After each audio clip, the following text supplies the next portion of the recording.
What I want to do is to talk to you about several basic things about training that I think are important, and then talk about individual training exercises. You may need more than one training program.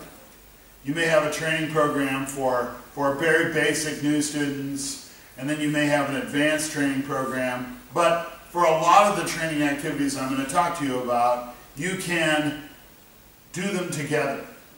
Like, there's no reason why you can't have a fairly challenging training exercise and have experienced students and inexperienced students in the same group. I think it's good for them. They get to model the behavior of the more experienced students. They get to see how they do it. But also, it gives the experienced students an investment in the less experienced students. And one of the things that I'm very big on is telling the experienced students that it's your job to replace yourself. You'll leave. Who will take your place? Younger people then will become the more experienced people. The younger debaters are your responsibility in many ways, right? You have to be responsible for them. I'm a great believer in peer training, where the more experienced debaters train the less experienced debaters. And that is very useful because it gives them a vested interest. When one of our young teams will qualify for the novice final round at one of the tournaments we're at, the older debaters who've been working with them are so excited and so, helpful. And also it creates an environment when you're at tournaments which can be very productive. When the younger students have seen the more experienced students train. So if they succeed, they're all about, yay, that's my teammate. But also when younger debaters, and sometimes more experienced debaters, have trials and tribulations and disappointments and frustrations, other people can go to them, give them support. So that's just a general sort of vibe I keep on the team. I also try to keep a record of who's done what training activities. So if you're going to have a lot of different training activities, and so we keep attendance. If we have a training session on Tuesday night and we're doing a certain exercise, we'll make sure to realize who went to it, right? That they have done that exercise. So, for example, we can see that student X has a real hard time with points of information, but they don't come to the points of information exercise, so no wonder that they're having problems. Plus, we use it to determine who gets special opportunities. Because on our team, it's not just about who's going to win. In determining who gets special opportunities, we use 3 criteria. First, how will you represent the team? Representation means much more than just winning, right? Are you a gracious winner? Are you a gracious loser? Do you do anything at the tournament which might be embarrassing or difficult, right? Do you avoid sabotage of the hotel room? Are you on time to go to, in the morning when it's time to leave or whatever? Do you represent well? So it's more than just winning.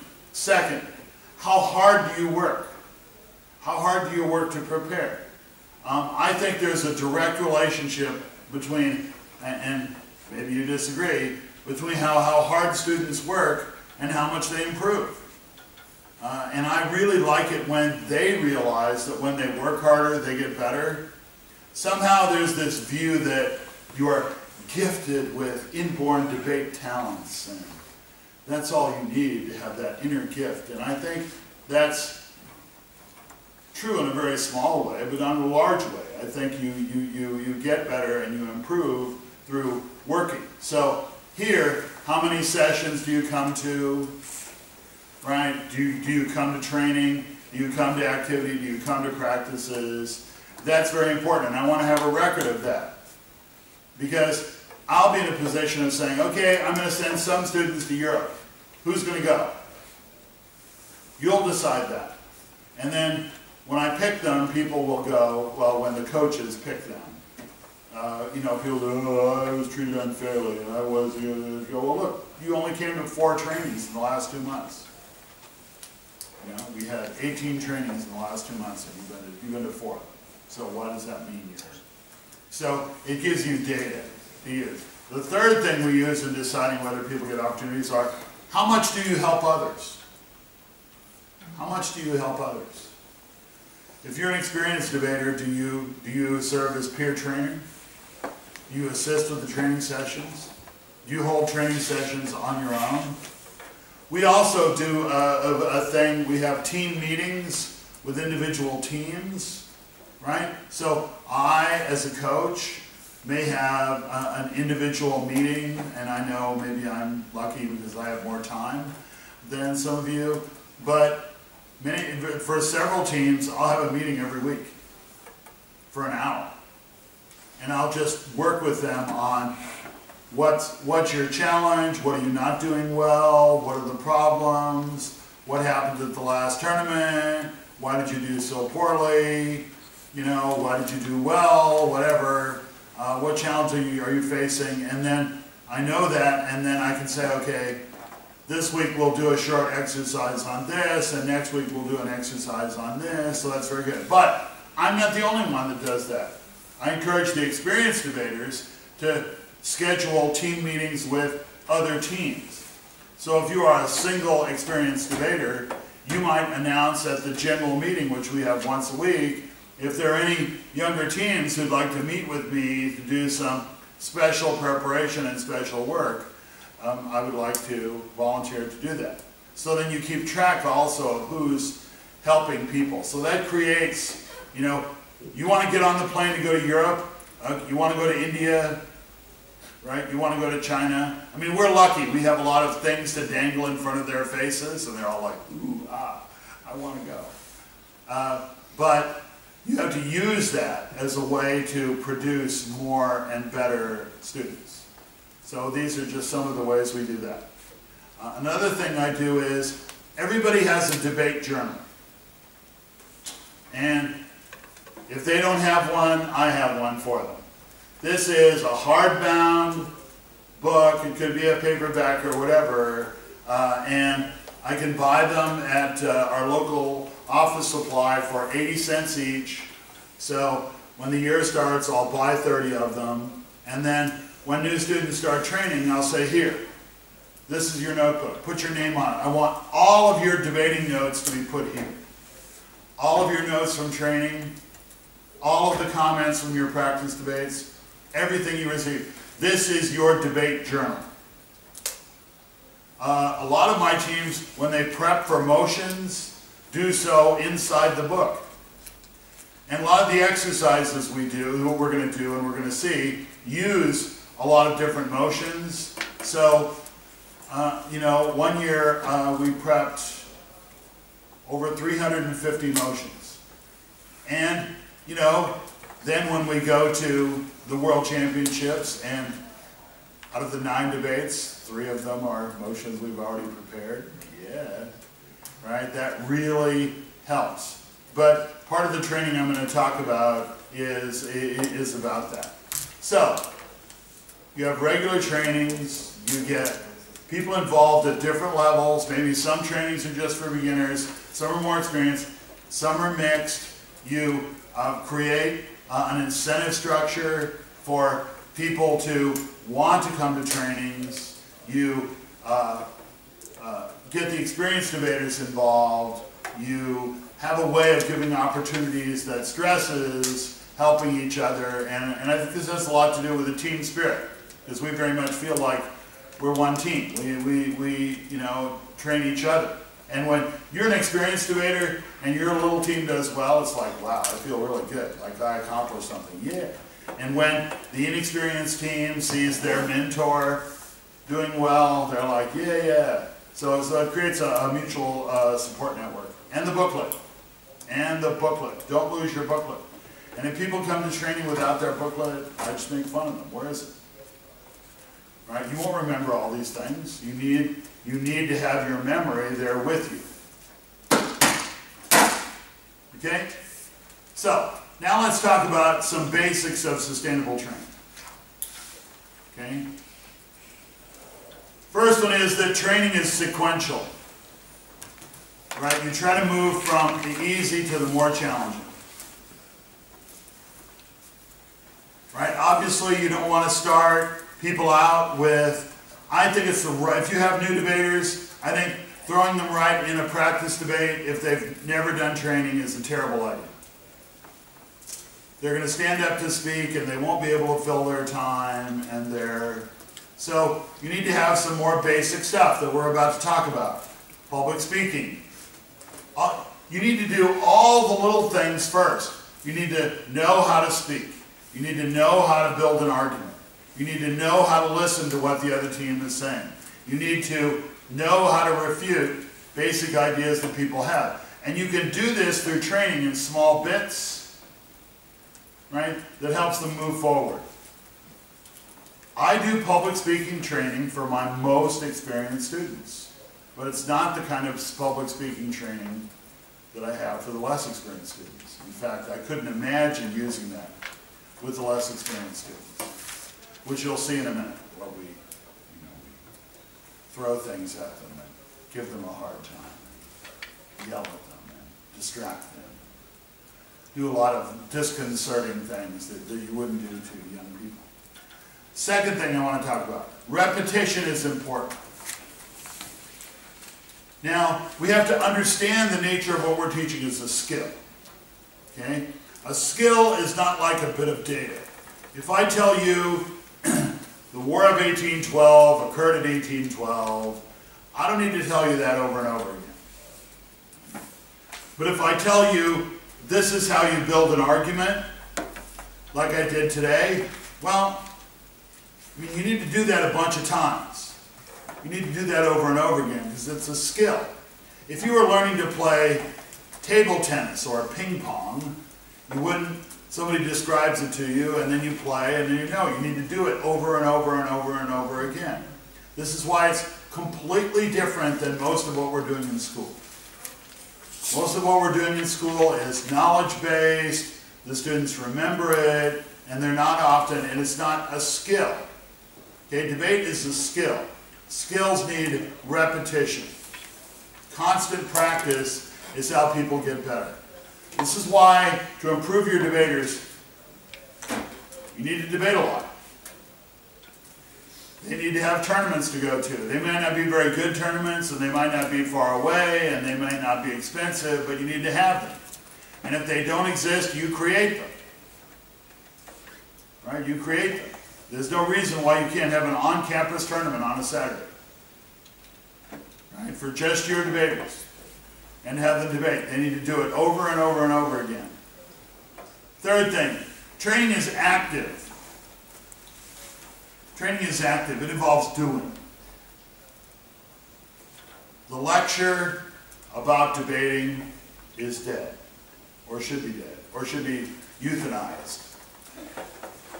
Right? Because nobody joined the debate team because they wanted to listen to a long lecture. Nobody. The reason why they joined the debate team is they thought they might talk. Right? And so you need to give them opportunities to talk. Every training should involve action on the part of the student. Every student should be involved in action. Okay, so you need, I know it's wonderful to hear yourself talk and you have many important things to say. And, I mean, I was a little distressed today to learn that I had to speak for 2 hours. So I just kept loading more stuff into it. Okay, I'll do this, and then I'll do this, and then I'll add this, and okay, I'll also add this. And, oh wait, I'm doing fine. Let's also go through a list of possible forms of support for your argument. Right? And so, I mean, that was a problem. And it was a challenge for the students to pay attention. And I try to be engaging, but, it's tough. You have to compete with video games and TV and daydreams. And Facebook. And that reminds me, one thing that's a very serious offense is if you're at a debate training and I catch you doing stuff on your laptop that's not related to debate, that's like, goodbye, you're dismissed. Please leave. Because it's not just, it's a disrespect to you, it's a disrespect to the other people at the training. And I'm getting pretty tough about it in my classes too. I don't want to see your laptop open unless you have a certification that you need it to take notes. Because you are dyslexic or can't write or something. Right? You need to be here with me. And then all people who have laptops open, I make them sit in the front row. Motions are next. Types of motions. As I indicated yesterday, I think that I love lecturing with Bridian because we say completely different things, but we never disagree with each other. So it's like, it's amazing. Everything you say is like, oh yeah, I don't say it like that, I didn't say that, but good. And so he's the same way with me. But I think there are three kinds of motions. There are fact motions, right? Advertising does more harm than good to women. There are value motions. Shakespeare is a better writer than Tolstoy, right? Or the celebrity right to privacy is more important than the public's right to know. These are abstract things. And then there's the policy motions, where you're asked to actually do some kind of action. Okay? And the critical thing is how to recognize them, and then what you need to do. On the fact motion, you have to establish some sort of basis of proof. How do you know you have proven it? Right? And I suggest the legal doctrines of beyond a reasonable doubt. The opposition likes that one. Or preponderance of evidence.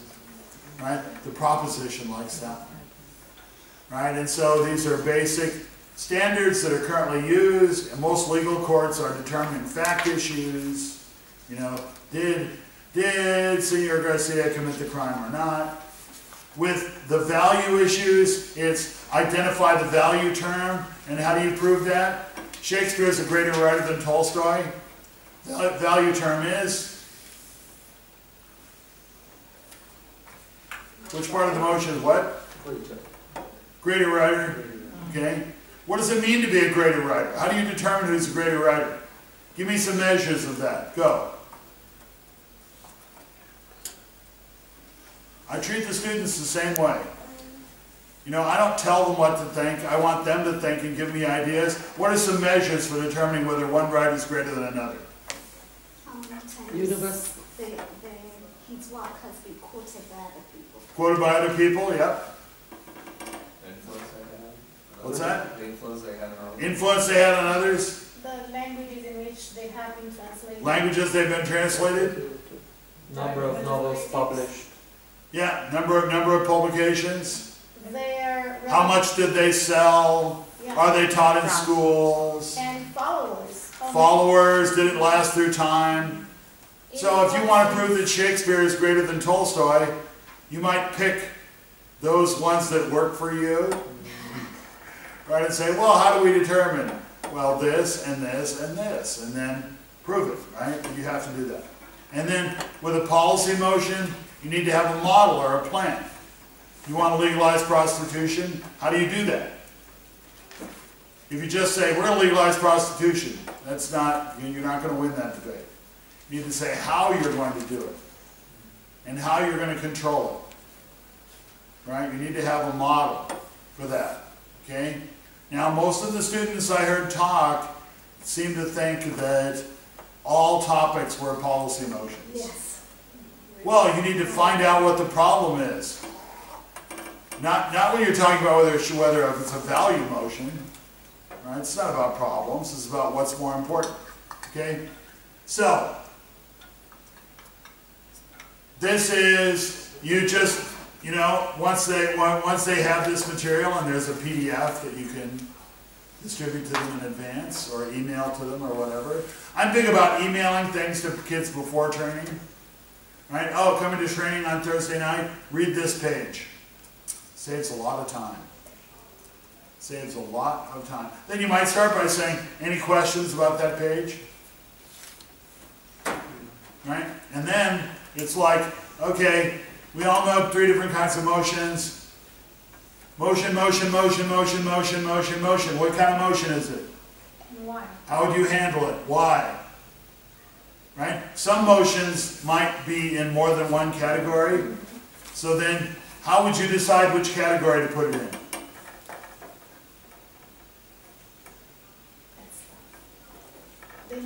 There is an overlap, so it may be value and policy, so.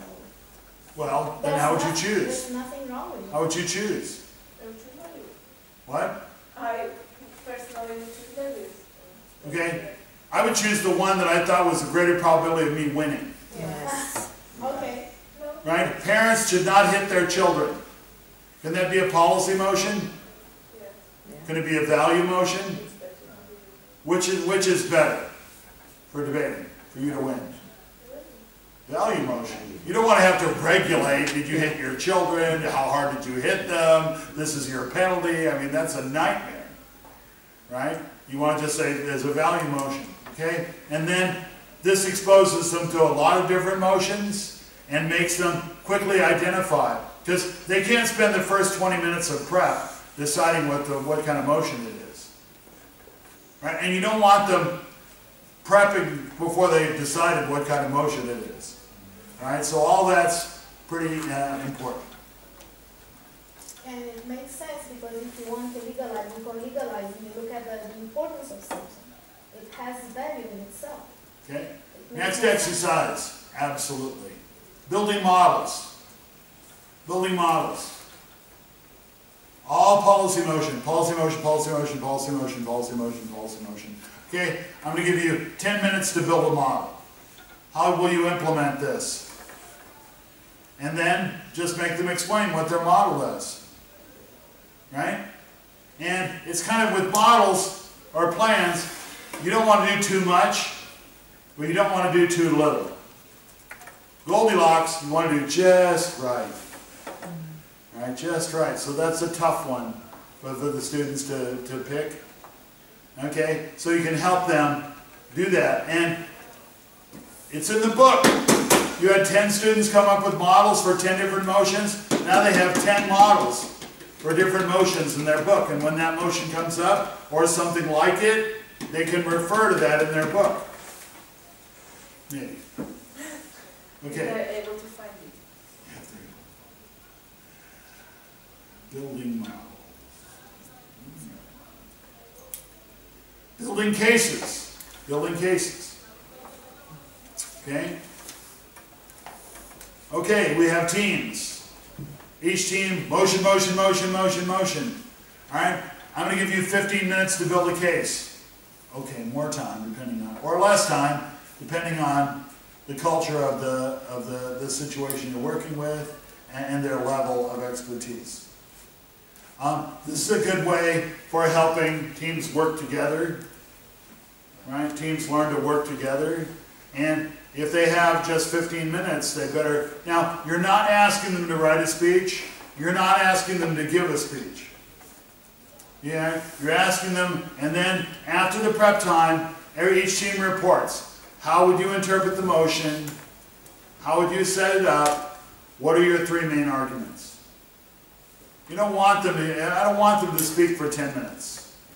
I want them to share. And then everybody writes it down for all the motions. And then, you know, so this team here says, well, this is how we would set it up and this is what we would do. And you as the coach would say, well, you might consider this or you might consider that. Any advice you have? And the other students will say, well, you could have said this or you could have made this argument. Or here's a good example to use to prove your argument. Right? Or things like this. So everybody's active, everybody's involved. Nobody's sitting like, when's it going to be my turn? Right? You don't want that. Just tell them, you need to know about all these motions. You never know what's going to come up. Okay? And there are various ways that you can do this. And then at the end, sometimes, depends on what kind of environment you have, I'll say, okay, beauty contest. Which one was the best? Okay, we had 5 teams predict cases for 5 different motions. Right? And so I will entertain 1-minute speeches in favor of. You nominate and give a 1-minute speech as to which case you think was the best. It might not even be yours. And then have a quick vote and go, yay for them. But you know how the competition and the situation is among your students. You would do that if you think it's going to work, and you would not do that if it's going to be a problem. Next, impossible topics. Impossible topics. Okay, this is for more experienced debaters. These are one-sided topics. Right? These are difficult, challenging topics, but you want them to flex their intellectual muscles. So it's the same thing, right? How would you write a case for this? Any of these you can also do as op, right? You could, that thing we just did about build cases, you could build op cases as well. Or you could say prop op, right? One team prop, one team op, but then you don't do as many motions. So I'm just trying to see my list of impossible motions, because I know you want to know. What are these impossible motions? Some of them might not be appropriate for all audiences. This house will allow interspecies marriage. Wow. Grant birds the same rights as mammals. That's a nice one. There's always this one student that says, I want the most difficult motion you can possibly have. No motion is too difficult for me, so this is the one they get. Naxalism is a legitimate political philosophy. You guys, you know about Naxalism. Yeah, but see, most people have no idea what it is. It's a proto-Maoist revolutionary movement in the Himalayas. Naxalism. Right? Some of them are not so weird. Test and approve parents before allowing them to give birth. Senior citizens need to get out of the way. The West has the right to dictate terms to the rest of the world. Insert name of ridiculous person was right. For me, Nixon was right. Euthanize all aggressive wildlife. Right? Humans are a dangerous virus that needs to be extinguished from planet Earth. You know, these are like impossible topics. You're not going to get those in tournaments, although a lot of these were taken from tournament lists. Like interspecies marriage. Really? Yeah. Yep. Yep. Support insert name of fool for President of the USA. Okay? So these are impossible motions. It's a good way to flex it. And then, you know, they don't complain as much about motions because they can handle them. Or pick motions that are really one-sided and say, look, it happens sometimes. You know, you get on the wrong side of a motion. You have to be prepared for that. You can't go, oh, well, I guess we'll just have to lose. No. You want to rise up, because if you, judge is sitting there going, wow, this seems like a really one-sided motion. And then your side says some really cool stuff. They're like, yeah, I like that. I'm going to reward that. Okay? Points of information are my next category. Points of information. Once again, I have a link to a video. There's also a link to a handout. All right? Everybody gets a motion. Motion, motion, motion, motion, motion. Okay? Then you say, I'm going to ask you to give a speech of X number of minutes in support or in opposition of this motion. Okay? Now, how long they speak depends on how much time you have and how many students there are. But here's the deal. After 1 minute or 1.5 minutes of their speech, you'll go like this. And all the other students in the room offer points of information, and the speaker must take them. So basically, you speak for a minute or a minute and a half, and then all the rest of the time are answering points of information. This has been probably the single most fun exercise I've come up with. Because, you know, you only get to, you answer 2 points of information in a debate. Right? So it's hard to get practice in it. But you stand there for 5 minutes and answer 1 point of information after another. It teaches you great. How do you teach them to think on their feet? This is one of the best I can think of. Right? You get one difficult question after another. But what I tell them is, it's not enough just to answer the point. You have to answer the point in such a way that it makes you win. Like when the point is, won't this cost a lot of money? The answer should be, no, this will save money. Of course, then you have to have a reason why it saves money. But if you don't intend to have a reason why it will save money, you won't. Right? And often I tell students, you know, they go, well, I don't know why. I said, quick, think of a way. How would it save money? Well, and 9 times out of 10, they'll come up with a reason. Right? When you think you can do it, then it makes it easier for you to do it. Right? So you create, your intention is not just to answer your point of information, but turn it back as a reason why we win. China will be unhappy with this. No, I believe China will like it. Because then you have to think of some reason. They like it when we're honest with them. You know, whatever. You know, you have to, so this is, plus you want points to be short. You want answers to be short and direct. You want them to sound like they know what they're talking about. You don't want them to answer points of information on, well, I guess. If they don't know how to answer the question, you know what I have them say? I'm glad you asked that question. My answer is. Because what were you doing when you're figuring out what the heck you're going to say? Right? So sound confident and maybe you'll be confident. Don't go, you're thinking about what to say. All you need is time to think of what to say. So during that time, I'll say, I'm glad you asked that question. So my debaters know that when that happens at a point of information, they all sort of chuckle. I'm glad you asked that question. My answer is. You know, and it makes you look like I'm on top of this. I'm not afraid of this question. All right? And so your role, so they stand up and they speak. And you're sort of monitoring it. When people ask questions that are too long, I'll go, long, long. You want a direct question. How do you make a direct point of information? Well, you think about it in advance. Like, I mean, Rydian and I sometimes debate together in demonstration debates. And we're like, we'll even think of a point of information that we think is clever and we'll rehearse it.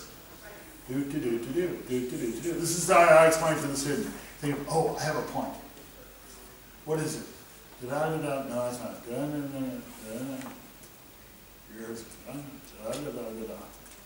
That's it. Okay, good point. They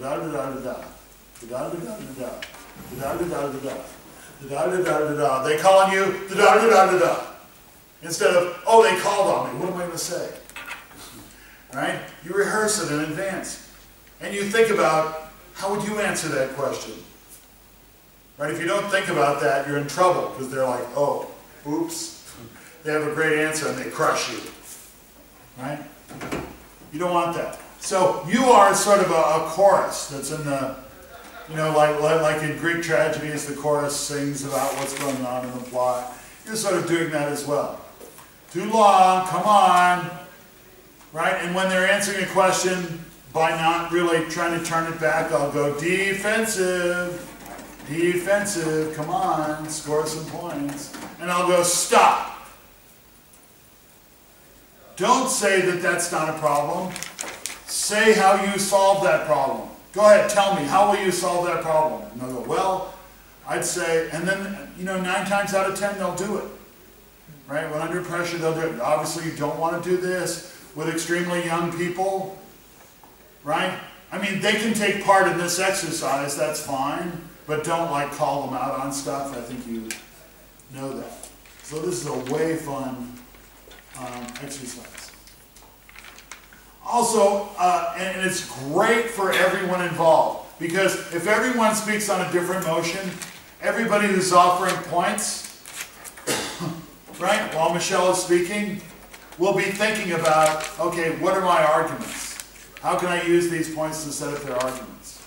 Right? So everybody gets to speak, everybody asks questions, everybody answers, makes points, everybody answers points, and everybody thinks about arguments for all the motions. And in an hour, it is exciting, dynamic, people are having fun, there's some laughter going on. And sometimes you get, I don't know how to answer that. Excellent question.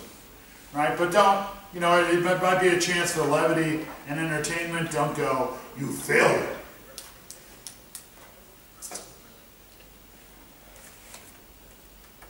Locating principles is another one that I use, which I think is quite useful. And what is a principle? Okay, I have a link once again to a handout that explains it. There's also a video. For a debate purpose, a principle is an idea that most people would accept.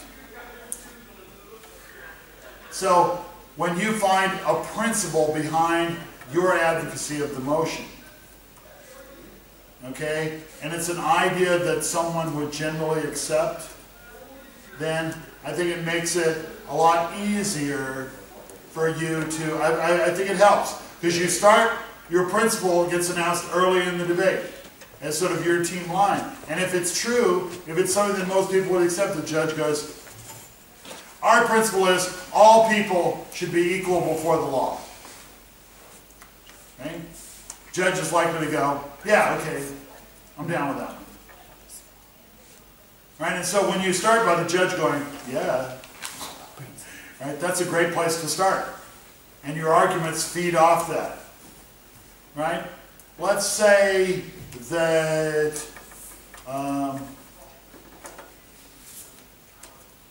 in all trials, defense attorneys should be appointed by the government. Yeah, pretty common motion. Right? Now, the proposition is going to say, yeah, see, rich people hire a bunch of really expensive attorneys, so they win. Right? They don't lose. They win. They don't get convicted. Right? They don't lose the case because they hire multi-million-dollar lawyers to take care of it, and the poor people can't do that. So your principle might be, all people should be equal before the law. What would be the principle on the opposite side? What would be the position on the opposite side? Freedom to choose your lawyer. Yeah, freedom to choose your lawyer. We believe that all people should be free to choose their lawyer for their defense. Now, likewise, is the judge going to go, yeah, probably, right? Sounds good, right? So here's how this exercise works. You take a pair of people, prop up, motion. You have 30 seconds to tell me what your principle is. Okay, maybe longer if they're 11 years old. Right? Time's flexible, you know that. But don't make them think about it right away, because they need to start thinking in a principle-y way. Right? And most people don't do that. Kids don't do that. And you know what? I think our thinking should probably be more principled. I think that would be a good thing. If we think about general standards of the way things ought to be, and we should relate it to all controversies. I like that, yeah. Unfortunately, I know within Great Britain, this thinking process gets sucked in because teachers are driven by targets. And we're in a lot of trouble by spoon feeding students. So it's when they go on to do their A-level grades for university, that's when we try to get them to think. And I think the government has realised that and is going back to basics. But yet again, we're still driven by meeting these targets in a short space of time. I absolutely agree, which is why I think what we do is even more important now than ever. Right? Kids need to think in a principally way. Now the problem is they won't phrase it as a principle. They'll say, well, just law should be fair to everyone, or rich people shouldn't have. So really this exercise is about teaching them to phrase it as a principle. Simple, general, basic, something people are going to agree with. I do this quite a lot when I meet with individual teams. I'll say, okay, we're gonna do the principle drill for 30 minutes. Are you ready? So I'll have a team here. You're prop, you're odd. Motion. What's your principle for prop? Right, you have 30 seconds to think of one. And then by the time they have it, then the op one's ready. Then you do again, and then again, and then again, and then again. Quick thinking. This teaches quick thinking. Right? Repetition. It makes them think about things in a more principally way and to phrase things in a principally way. And so I found this to be really a good one. We're going to do this one later on here at this camp. Mini debates. You probably don't have time to judge a bunch of full debates. Nor do you need to judge a bunch of full debates for your students to learn. If you are going to have full debates, you can have them judged by some of your more experienced debaters. And that will be really good for them. Right? Because they'll learn how the judge interprets the debate, which is what they need to know to win their debates. Okay? So, for mini debates, you divide participants into teams and sides, either 1-on-1, 2-on-2, 3-on-3. Give each mini debate a different topic, a different motion.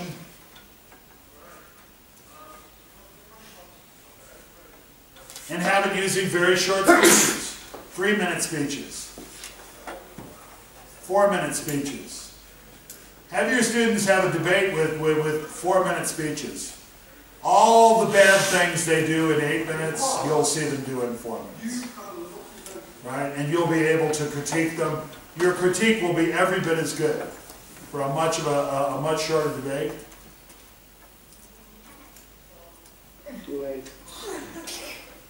For a much shorter debate. Okay? And of course, you would put the time together on ways that work for you. You can even have a really short debate that's only 2-minute speeches and say each side can only have one major argument.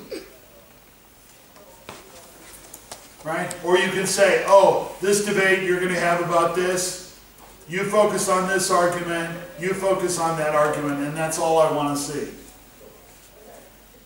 That's all I want to see, back and forth on that one argument.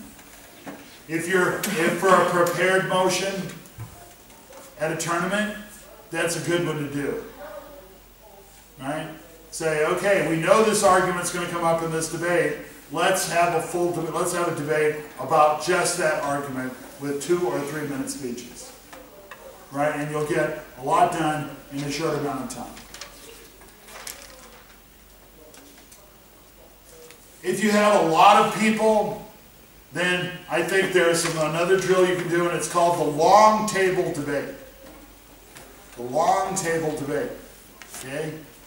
So, let's say we put these two tables together, and you're seated on each side.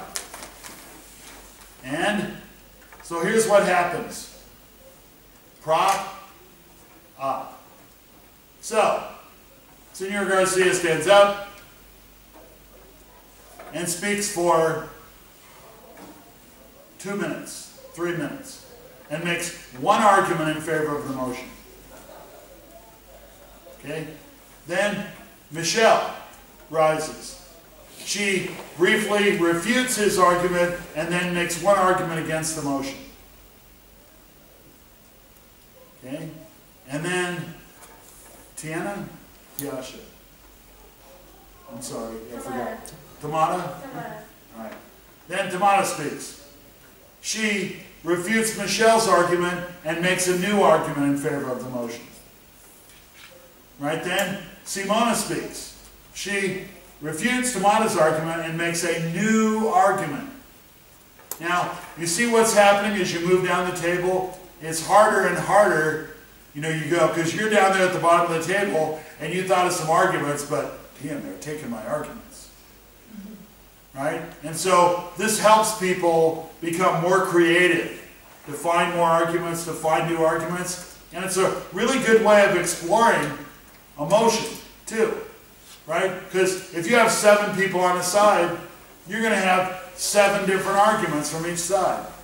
Now, sometimes maybe you can't think of an argument that's really new, but you try to make it new. But that's part of your criticism.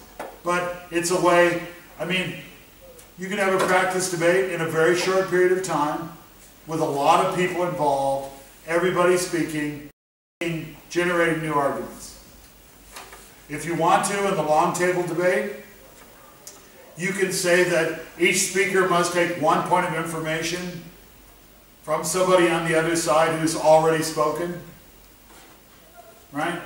So Simona would take points of information just from the first 2 speakers, 1 point of information just from the first 2 speakers. Okay, so this is a way in which, also if you have an odd number of people, and you know, you could have 6 on one side and 7 on the other side, no problem.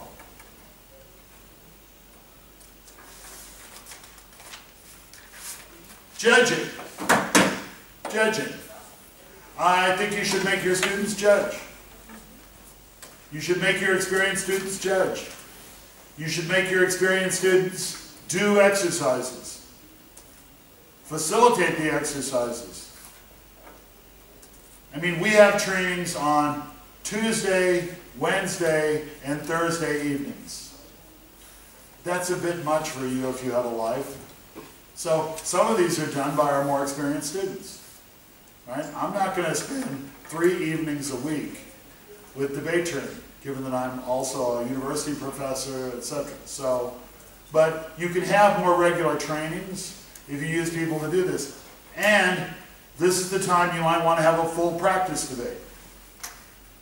You might want to have a full practice debate with a more experienced student judging it. And, you know, make sure, but there are some cautions here. You want to make sure it's not an ego thing. Well, I'll show you what I know, and I'll tell you how bad you were. Right? I mean, if you're training them the right way, then your students will know to act the right way when they're training other students. If you act like a jerk, then they'll probably act like a jerk, so, because they learn from you. So be nice, and others will learn to be nice. And always stress balance of positive and negative comments. Right? Because if you don't have positive comments, they won't listen. They like the positive comments. And then, oh, I'm listening to you. Anything more? Oh, and now you're talking about what I need to do better. Okay. Since I listened to the positive, I'll have to listen to the negative. But wait, there's more. Use videos that are available online. Right? Take a team, all right? You are opposition. Okay?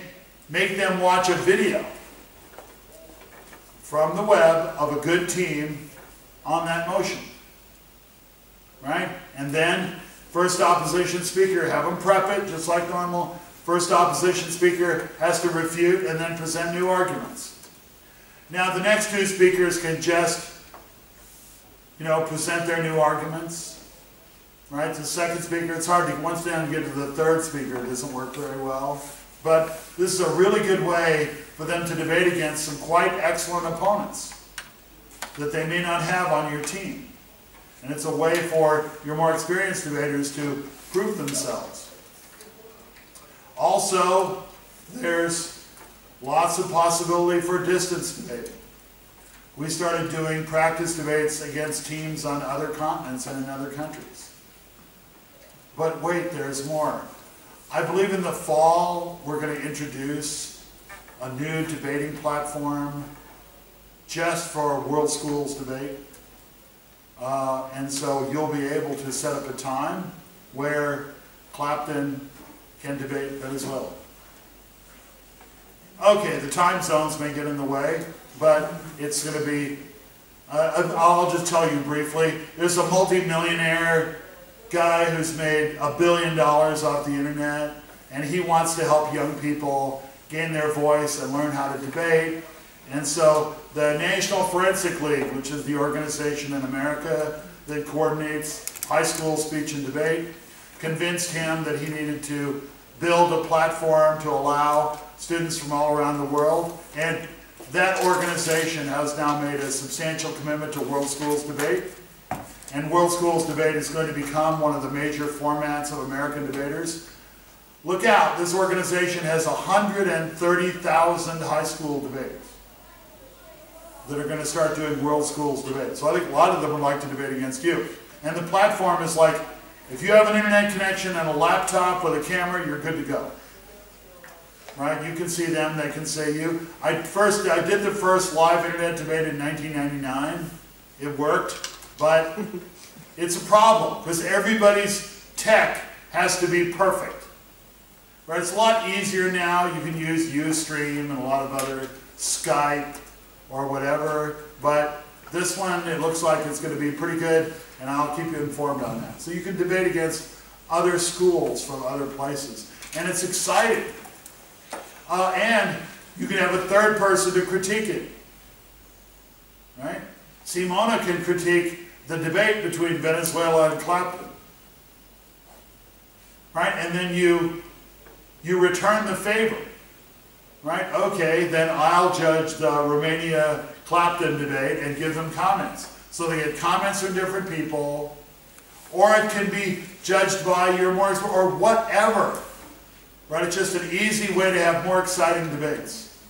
And there's something magical about looking at the screen and waving at a team that's, you know, thousands of kilometers away, and you know you're about to have a debate with them. It's very exciting. The problem was technical, and now I think we have that. I'm told that that's been solved. Okay? Next drill, topic construction. People complain about the motions, don't they? Well, did they ever try to build any motions? No. They just complain without doing it. Here's this one, okay? There's a PDF you can download which has guidelines for writing a motion. You give it to them, okay? Then, right, you say, divide people into pairs. Give each of them a contemporary controversy. Syria. Right? U.S. government eavesdropping on communication. Bad behavior by the British Prime Minister. Whatever. Right? And then say, you develop a motion out of this. Or more than one motion. And give them 15 minutes to think of a motion about that. Then have them say, well, the motion we have for Syria is. Right? And then everybody else is like, well, how is that balanced? Or how is that fair? Or this is unclear. Or whatever. So they learn it's not easy writing a good motion. It's tough. Right? Also, have them look at the big list of motions to see, you know, which ones they like and which ones they don't. But I think it's a very good way to train them how to analyze a motion because they're in the position of writing motions, and that helps. Tournament tabulation. Tournament tabulation. If you're going to hold the tournament, it's going to have to be tabulated. Now, you're not all so lucky that Boyana's going to make sure that there's someone there to tabulate your tournament. You're probably going to have somebody to tabulate it together. Okay? Tabulate it for you. Now, there are a number of good software programs based on the kind of format you're using. And what you'll find in the file I gave you is there's a link to on our website, we have software for tabulating tournaments. So you see, if you're using World University's format, we recommend Tournament by the Berlin Debating Union. If you're doing World Schools, we recommend TRPC, produced by Rich Edwards from Baylor University. And it's not complex, it's not difficult. Guess what? Your kids can do software. Right? And so this is something that, but you don't say, okay, kid, you're going to tabulate the tournament. See you there. You have to train them to do it. So what they do is they study the software, then they create an artificial tournament. They enter a bunch of teams, enter a bunch of judges, enter the classrooms. So just like you would for a real tournament. Then you schedule round one. Then you introduce a bunch of imaginary results. Right? This team wins, speaker points, whatever. Then you have them do round two. Enter all the results. Do round three. So what happens is, if there are problems that are going to come up, they'll experience them in the artificial tournament, not at the real tournament. Okay, at the U.S. University's National Championship, they decided this year, they decided to use a brand new tabulation program that they hadn't used before. I said, don't do it. At a tournament with 180 teams, don't do it.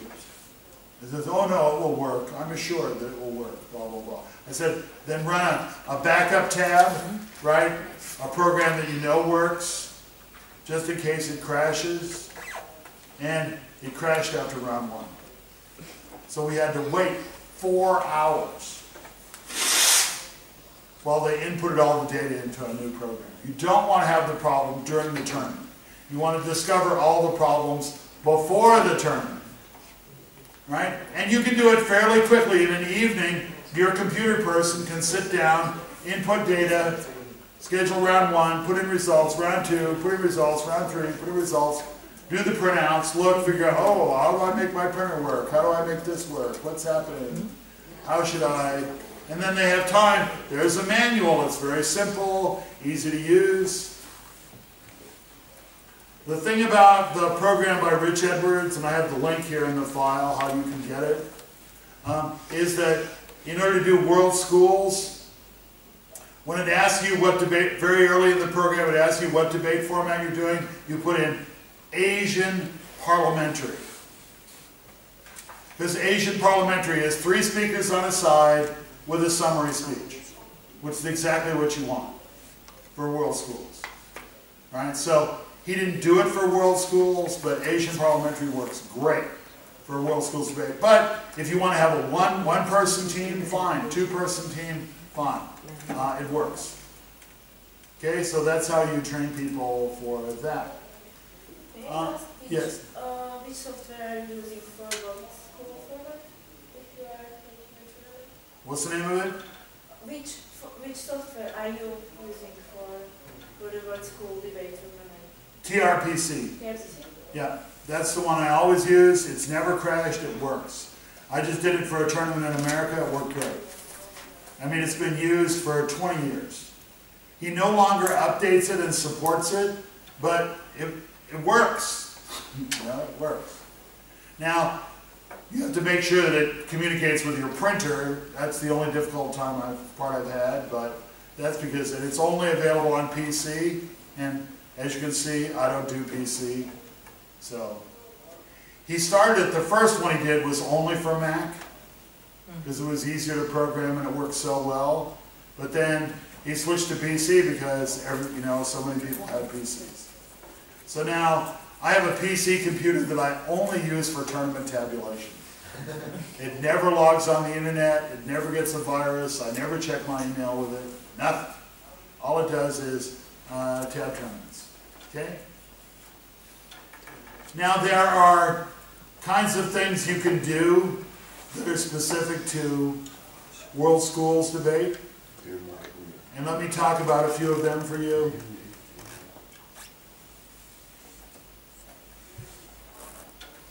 One of them is to teach refutation skills, and this is what I do.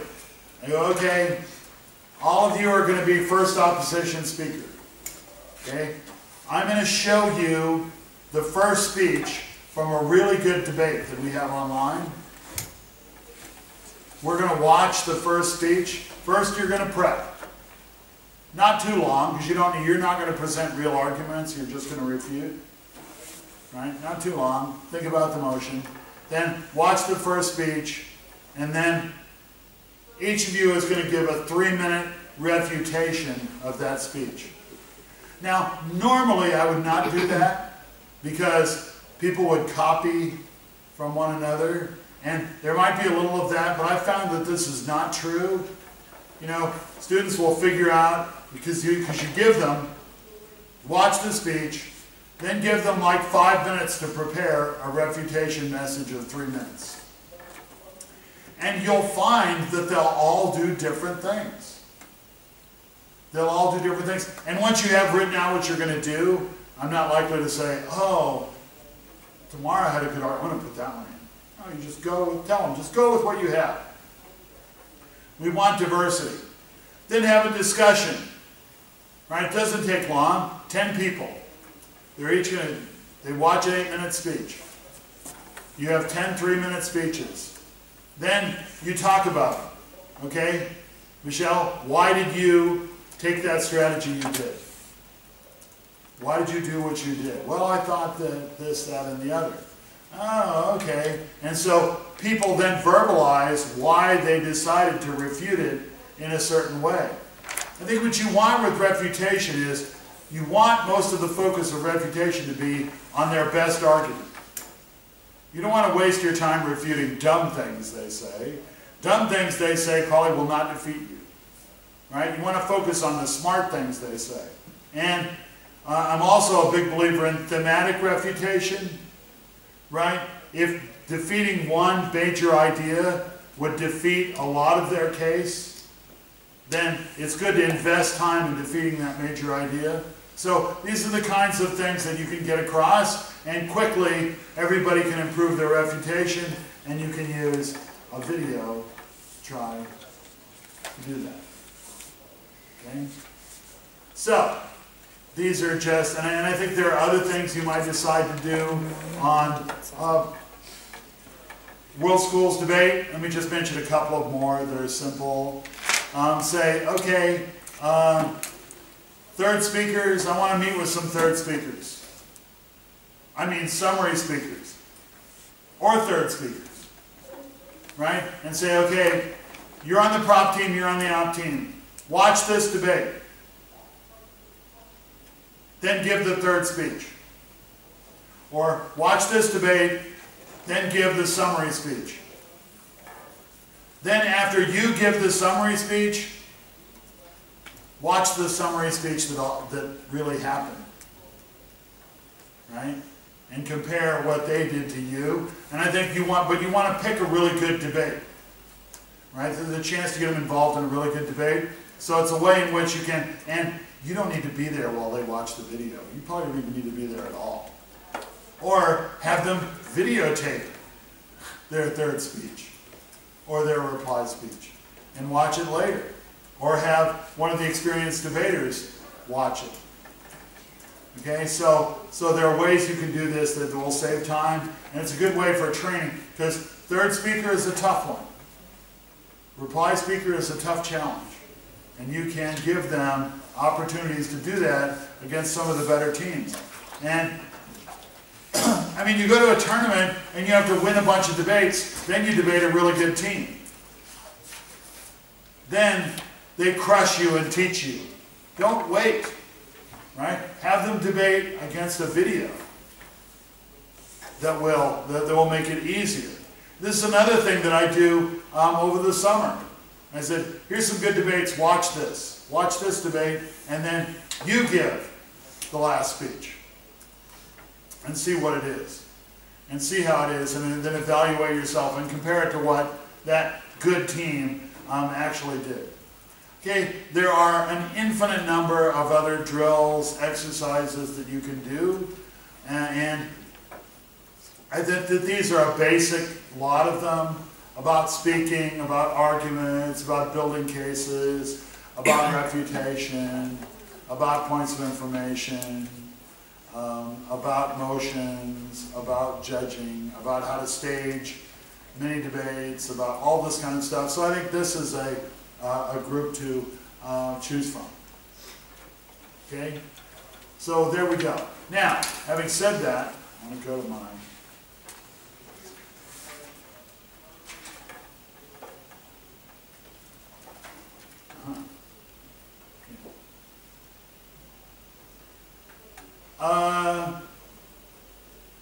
Let's see. Prep time. One of the things you asked about. I will watch a team prep,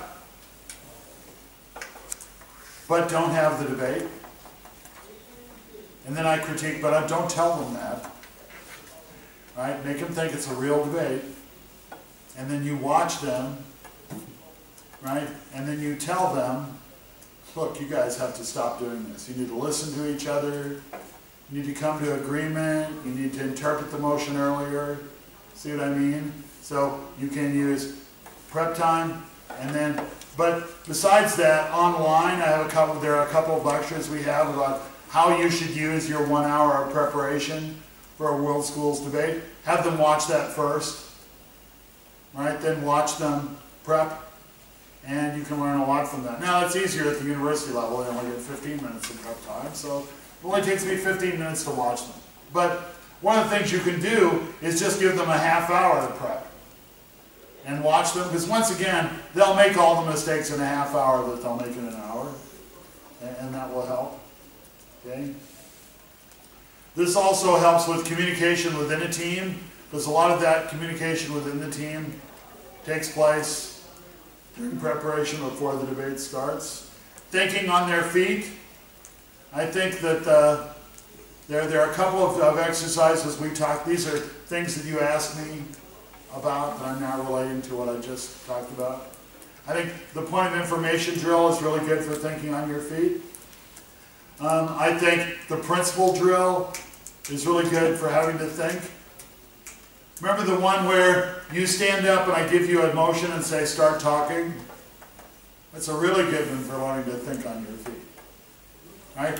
What a great talent that is. And if they just have some experience with being forced to think quickly and act, that's why I constantly stress do it quickly, don't give them too much time, because then they can think quicker than they believe. So if you help them do that, that will help.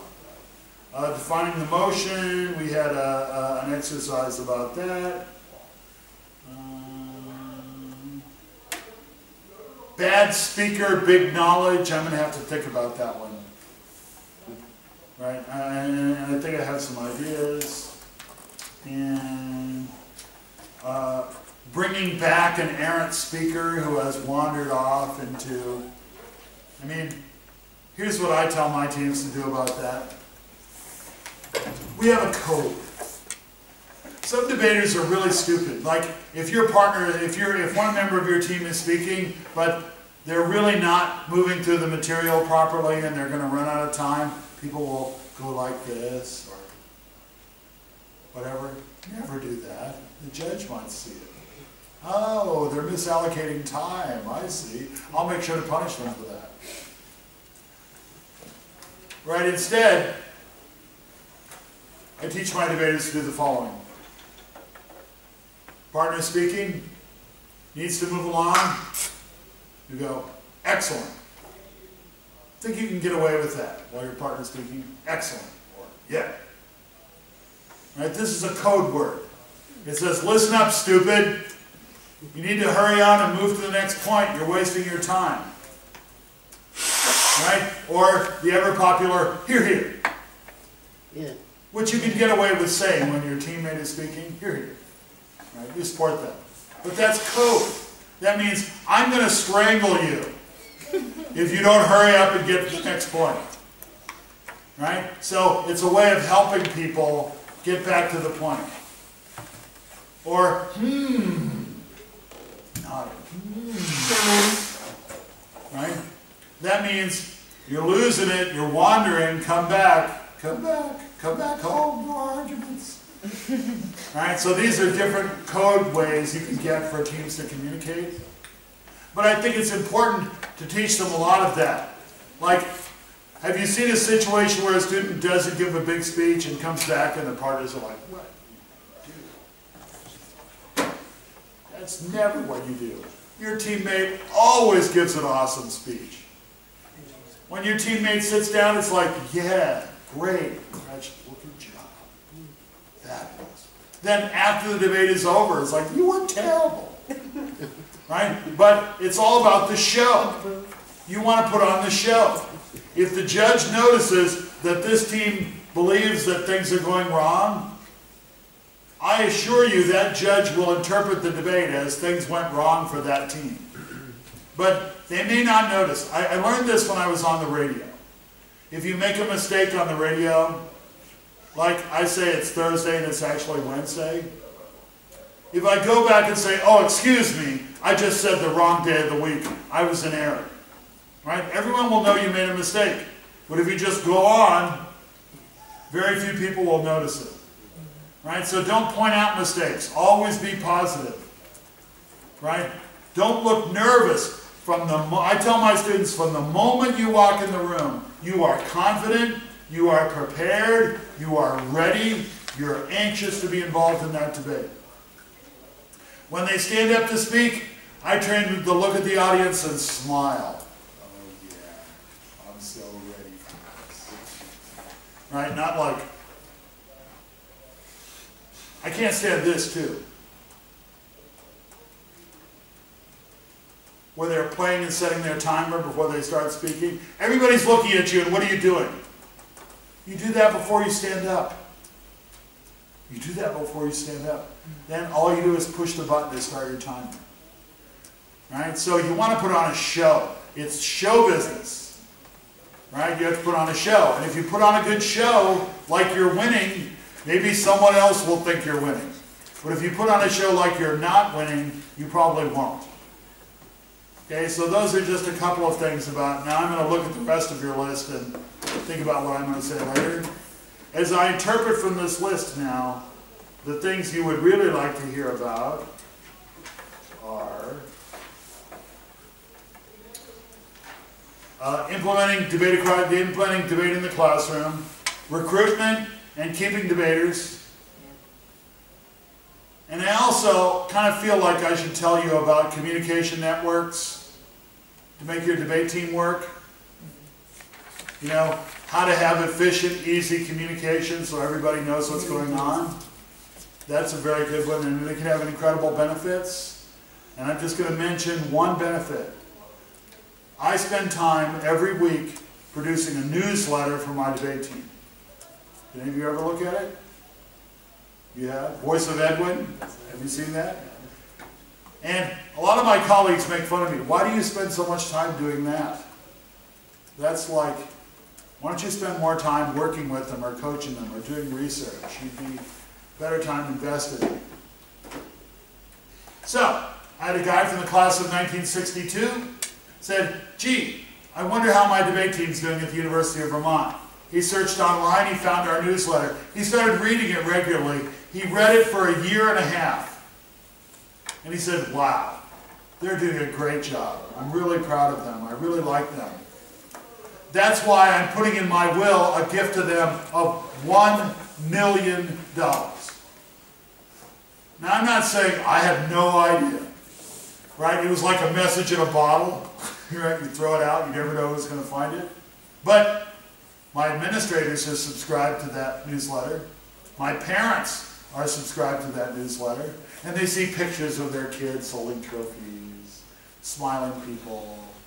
My parents are subscribed to that. I already said that. My students are subscribed to that. And anyway, if you have a debate meeting and you come up with stuff like, oh, we'll have a practice on Thursday afternoon at 4 or whatever, and maybe not everybody's at the meeting, so you need to send them an email saying, here's when our practice will be this week, or whatever you do. Just put a publicity story on the top of it. Yeah, I was sending an email to everyone saying, this is what our training's going to be this week, this is when we're leaving for the tournament. And I said, wait a minute, I'll put a publicity story on the top of it. Then I'm like, wait a minute, I'll put a story about our alumni on the bottom. Right? Wait a minute, I'll put a story about our regular TV show on it as well. So now it's pretty, but it's a template, right? I just put in new pictures, change a couple of stories, and it's not that much work. And it's amazingly productive. And students can't say, I didn't know we had training on Thursday. What do you mean? I sent you a message that said we have training on Thursday at 4. Right? That kind of excuse doesn't work. But this is, we'll talk about the broader communication network later and how to do it, but I just wanted to share that you never know when it's going to pay off. Right? I've had parents, don't be afraid to put something in there like, gee, we'd really like to go to this debate tournament, but we don't have enough money. Guess what? Grandma found some money and sent me a check. Just got one for $1,500. Right? I'm going to send a team to Spanish language worlds. We didn't have the money. Why? Because some former alumni saw in the newsletter that we needed money, so he sent $1,000. Will this help? And I said, oh yeah. This will help. Right? Will it work all the time? Is it easy? No. Does it work better for me because I've been doing it at the same place for 30 years? Yeah. But you got to start somewhere, and every bit of help you can get to make your more successful, you can use. Besides that, someone else will replace you. And if you leave a good structure in place, then they'll continue it. But if you leave no structure in place, the whole thing may fall apart when you leave.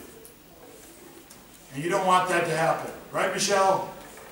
You pick the best person and then help them in the transition and leave a good structure in place, and then there's a lot more success.